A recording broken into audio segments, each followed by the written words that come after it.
Kini saatnya kita simak sejumlah informasi menarik dari Juru Kompas TV dalam segmen Cerita Nusantara. Sudah bersiap dua tim jurnalis Kompas TV, ada Sheila Kina Rosalinda dan juru kamera Abdil Firmansyah dari Kediri, Jawa Timur, serta Reski Oktora Amalia dan juru kamera Mukhlas Diferensial dari Palembang, Sumatera Selatan. Kita ke Kediri terlebih dahulu. Sheila, ada informasi menarik apa dari sana? Silakan. Baik Bella dan saudara, untuk kali ini Biro Kediri, Jawa Timur akan membawakan dua informasi.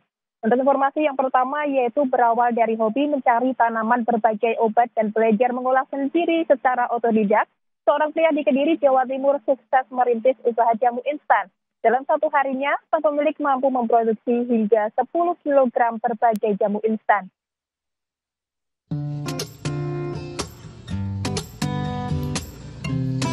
Setiap harinya Yuwono memetik tanaman yang ada di halaman rumahnya di Kecamatan Pesantren, Kota Kediri. Meski terlihat biasa, namun tanaman ini mampu diproduksi menjadi jamu herbal yang memiliki khasiat tinggi. Pria berumur 57 tahun itu merintis usaha jamu berawal dari hobinya mendaki gunung. Saat di puncak gunung, pria itu mencari tanaman berbagai obat dan belajar mengolah sendiri secara otodidak. Namun siapa sangka, racikan jamu bapak dari dua anak itu mampu mengobati luka yang dikeluhkan tetangganya. Sehingga pada tahun 2000, dia merintis usaha jamu instan dan menyediakan bibit tanaman toga di rumahnya. Berkat ketekunan dan kerja kerasnya, kini racikan jamunya dipercaya hingga berbagai daerah Jawa Timur. Jamu racikannya berbahan alam dan tanpa bahan kimia, mampu menyembuhkan penyakit gangguan lambung, asam urat, hingga kanker. Sehingga para pelanggan dapat menikmati jamu setiap hari tanpa ada efek samping. Saya memulai mengenal tanaman obat dan bisnis jamu tahun 1995 karena saya pecinta alam. Setiap masuk hutan, naik gunung itu kok ternyata kekayaan botani terkait tanaman obat dan rempah itu bisa luar biasa. Jadi akhirnya kita mengumpulkan, setiap turun membawa sedikit-sedikit, akhirnya kita manfaatkan, kita pelajari sebagai salah satu bahan baku obat. Sementara itu, salah satu pelanggan mengaku mengonsumsi jamu herbal sejak tahun 2015 karena mengalami sakit lambung. Menurutnya, setelah mengonsumsi jamu racikan Wahyu Alam, mampu memulihkan penyakit tanpa ada efek samping. Saya itu udah sejak lama tahun 2015, itu memang satu keluarga ya, dari mama, saya, ayah juga, sama adik itu udah biasa konsumsi obat asam lambung dari Pak Wahyu. Ini memang herbal, tradisional juga, kita nggak ada efek samping apa-apa ya. Sang pemilik menyediakan jamu instan seperti bubuk hingga kapsul. Ia menjual mulai dari harga Rp50.000 hingga Rp70.000 per kilogram tergantung jamu yang dipilih. Pemilik juga melayani berbagai permintaan dari pembeli sesuai dengan keluhan penyakit yang dialami. Tim Liputan Kompas TV, Kediri, Jawa Timur. Untuk informasi selanjutnya yaitu bagi Anda pecinta kuliner olahan khas tradisional, belum lengkap rasanya jika tidak mampir di Warung Kaliurang di Blitar, Jawa Timur. Di tempat ini, pembeli akan dimanjakan berbagai olahan khas pedesan dengan nuansa tempo dulu.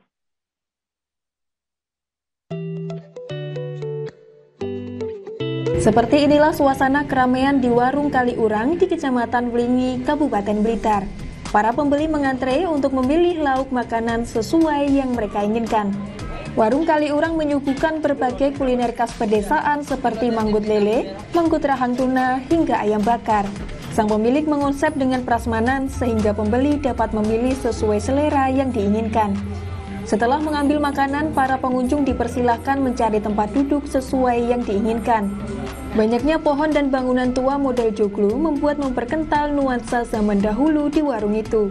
Konsep itu sengaja dibuat oleh sang pemilik agar para pembeli yang datang dapat menikmati kuliner dengan bernostalgia. Meski warung makan Kaliurang berdiri baru 1 tahun yang lalu, namun tidak pernah sepi dari pembeli. Pengelola mengaku dalam satu harinya ada 200 orang lebih yang datang hanya ingin mencicipi kelezatan kuliner khas pedesaan. Para pembeli biasanya dari berbagai daerah yang mampir setelah melakukan perjalanan jauh. Ini kayak diciptakan dari nostalgia lah, dari kerinduan mungkin kalau orang-orang dari habis merantau mau keingat rumah, di situ bisa kami menyediakan konsep joglo seperti ini. Dan terutamanya kita juga menjual yang namanya menu makanan tradisional, tentunya kayak mangkut-mangkutan, kemri pada, urap-urapan, sayur-sayuran, intinya menu-menu makanan tradisional. Sementara itu, salah satu pembeli mengaku mengetahui warung makan setelah beredar dari media sosial. Selain olahan kuliner pedesaan yang lezat, di tempat itu pembeli dapat merasakan kuliner dengan suasana yang asri dan nyaman. Lewatnya itu kenalnya dari medsos, terus sering lewat sini juga. Penasaran sih seperti apa, kok ada warung yang Kaliurang itu kan bentuknya kuno gitu, nuansanya nuansa desa gitu, jadi kan penasaran. Terus ini tadi pesan saya mujair sama lodeh tewel. Kalau harganya terjangkau lah, biasa itu masakannya juga enak seperti di desa itu. Untuk menikmati kuliner khas pedesaan di warung itu, para pembeli cukup mengeluarkan uang mulai dari Rp7.000 hingga Rp20.000 tergantung lauk yang dipilih. Tim Liputan, Kompas TV, Blitar, Jawa Timur. Baik Bella dan Saudara, itu tadi dua informasi dari Biro Kediri, Jawa Timur. Kembali ke Anda. Baik, dari Kediri kita bergeser ke Palembang, sudah ada Reski di sana. Silakan dengan informasi Anda. Ya, selamat siang Bella dan juga saudara. Ada dua cerita menarik dari Palembang, Sumatera Selatan untuk cerita Nusantara pada siang hari ini. Cerita pertama, Museum Sultan Mahmud Badarudin II tetap menjadi magnet wisata di kota Palembang, Sumatera Selatan. Setiap bulan ribuan pengunjung datang menelusuri jejak sejarah yang masih terjaga. Berikut informasinya.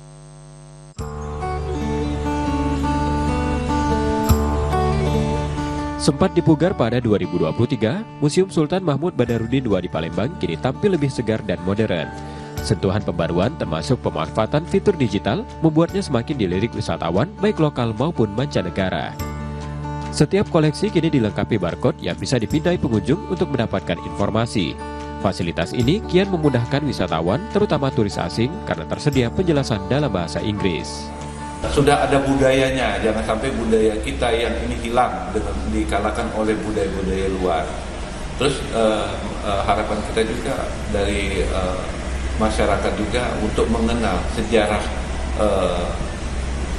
zaman dulu, zaman Kesultanan dengan zaman Sriwijaya, mengenal budaya kita sendiri, jangan sampai hilang. Dalam keseharian, museum ini tak pernah sepi. Puluhan hingga ratusan pengunjung datang silih berganti, mayoritas diantaranya para pelajar yang ingin mengenal sejarah lebih dekat. Dengan tiket masuk hanya Rp2.000 hingga Rp20.000, museum ini menawarkan pengalaman berharga menelusuri jejak panjang Palembang, termasuk kejayaan Kerajaan Sriwijaya. Cuma kok kecil sekali ya, rasanya untuk pemeliharaan saya kira butuh biaya yang cukup besar. Bahkan ini mungkin subsidi pemerintah kalau perlu ditingkatkan. Ya. Nah, itu harga tiketnya murah Pak ya? Terlalu murah ya untuk ini ya, hanya 15.000 rasa. Tetapi kadang-kadang juga masyarakat kalau dinaikkan juga kok mahal. Tetapi ilmu saya kira tidak memandang berapa. Kalau perlu ada semacam apa itu istilahnya untuk sumbangan secara swadaya, itu perlu juga Sebagai pusat wisata sejarah sekaligus ruang edukasi, Museum SMB 2 terus berbenah mengikuti zaman. Upaya ini menjadi jalan untuk merangkul generasi muda agar kian mencintai dan memahami sejarah bangsanya. Muhammad Reza Pahlevi, Kompas TV, Palembang, Sumatera Selatan. Cerita selanjutnya, saudara, berawal dari merangkai buket bunga untuk teman, seorang perempuan di Palembang, Sumatera Selatan kini menjadikannya sebagai sumber penghasilan. Sejak 2017, usahanya tumbuh hingga mampu menjual ratusan buket setiap bulannya.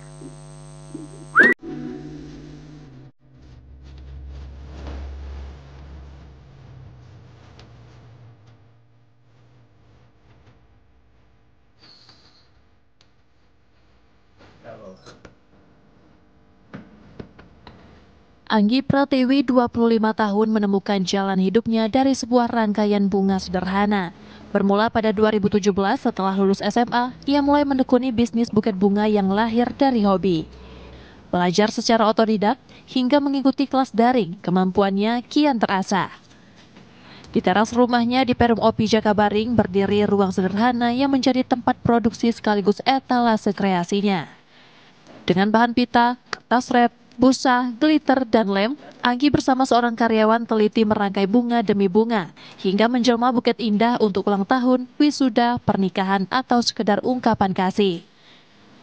Satu buket bisa rampung dalam 3 jam tergantung tingkat kerumitan. Dalam sebulan, ratusan buket terjual bahkan melonjak saat momen spesial seperti Valentine. Mulanya itu bukan langsung terjun ke dunia perbuketan. Saya jualan gantungan kunci yang dari kain flanel. Kebetulan teman saya mau request buket, dan setelah itu saya buatkan dan dia suka dengan hasilnya. Pembuatan buket itu sendiri tergantung kerumitan. Kalau seperti yang saya buat tadi itu 2-3 jam. Penjualan sebagian besar dilakukan lewat media sosial, meski tak jarang pelanggan datang langsung untuk membeli rangkaian yang dipajang.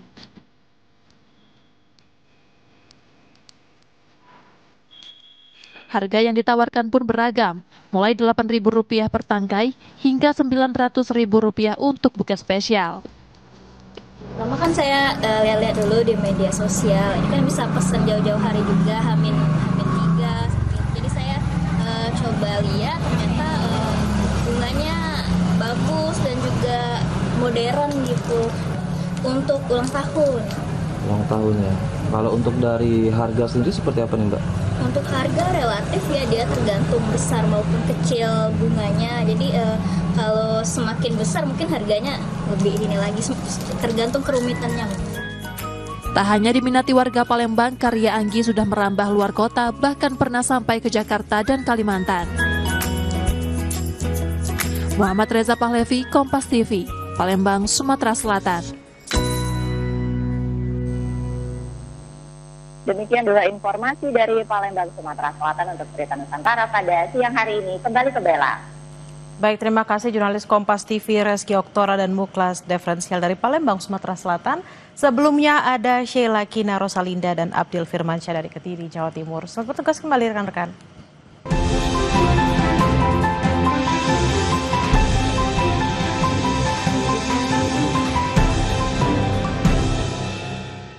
Usai jeda saudara, kelangkaan bahan bakar minyak alias BBM di stasiun pengisian bahan bakar umum atau SPBU swasta terulang.